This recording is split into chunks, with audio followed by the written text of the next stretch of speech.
Admittedly, I have put off making this video for a while because inevitably there's going to ruffle some feathers when I share my honest thoughts on keto, which generally aren't very great or positive thoughts. And I find that this ruffles the most feathers with people who make the mistake of not separating themselves from their diet from an identity perspective. And what I mean by this is people will typically say, I'm keto, I'm vegan, I'm vegetarian, I'm pescatarian, I'm Whole30. And what they don't do is separate those two and say, I am Sam and I follow a ketogenic diet. And what ends up happening when we don't, with our language, separate those two things is when we get not so great feedback about the diet we're following. And to be clear, every diet has its shortcomings. We tend to take that very defensively. I should say we take it very personally and we get defensive. So if I'm keto, I'm keto, I'm keto, and somebody over here says, well, keto isn't very sustainable, they go, well, you're wrong because X, Y, and Z, and they're not even open to hearing an alternative viewpoint. So to be clear, I'm not bashing anybody personally here who follows a ketogenic diet. I'm talking about the diet itself,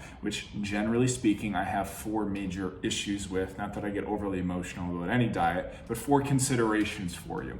Number one is that most people, I should say a lot of people who come to me who have tried a keto diet before will very often say, well, I know it's not great, I know it's not sustainable, I just did it for a kickstart. I just did it to see the scale move a little bit and I was planning on phasing out of it anyway.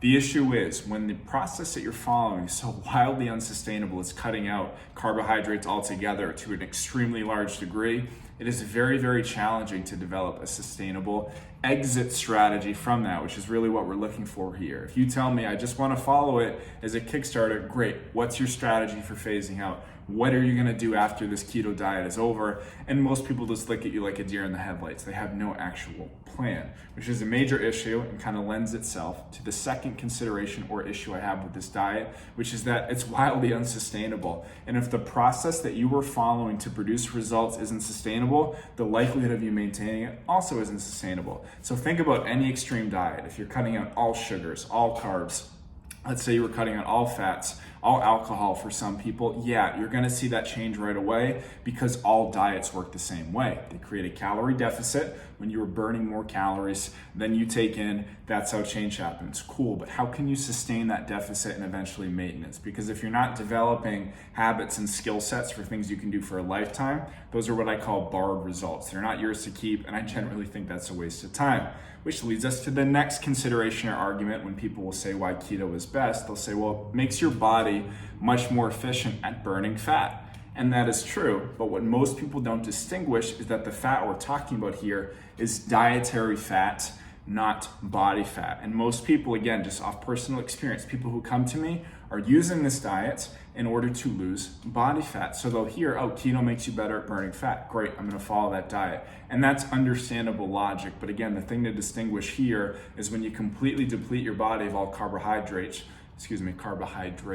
which is its preferred fuel source for any sort of hard activity or workout, it has no choice but to utilize fat as what is actually a subpar fuel source. So it is true that keto does make you more efficient at burning fat, but we're talking about dietary fat here. Whether or not you lose body fat comes down to whether or not you're burning more calories than you take in, along with protein, workout, sleep, but that's for a separate video. So again, it's not that you're actually more efficient at burning fat from your body, you're more efficient just by the nature of depleting your body of carbs at burning dietary fat. Now, the last thing for us to consider, I keep mentioning that people come to me saying, well, I've done it for weight loss, and I was successful because I lost 10 pounds in 3 weeks or 20 pounds in 6 weeks, etc.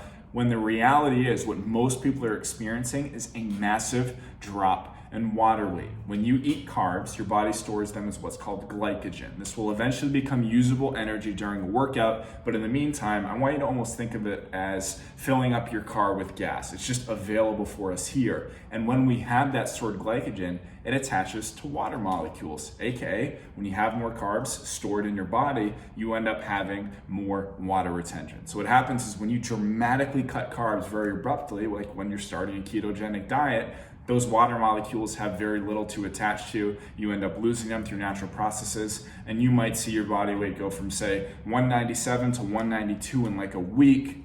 Over the next week or two, through a normal calorie deficit, you kind of plateau or level off to 1 to 2 pounds per week. But all you have in your head is, oh, the last time I did keto, I lost 8 pounds in 2 weeks. No, you didn't. You lost probably 6 pounds of water, a pound of fat, and a pound of muscle. But because of this, people tend to get this emotional attachment to keto where they feel like, well, I did it and I was so successful. If I could just stick with it, then I wouldn't have any issues. But again, this is where we go back to the sustainability issue, where even if it was pure fat that you're losing, which you're not, especially early on, the likelihood of you actually maintaining these results is very, very small. And one last thing I'm gonna leave you with today, if you're not familiar with the backstory of keto, it was initially, I don't wanna say created because it's just manipulation of macronutrients, but initially studied and advocated for and researched for children with epilepsy who were not responsive to their medications. It was not initially intended to be a weight loss diet for adults. But again, when you dramatically cut your carbs, you put yourself in a calorie deficit, you deplenish your glycogen stores, you lose water weight, and us very impatient adults tend to see that quick win and all of a sudden think keto is magical.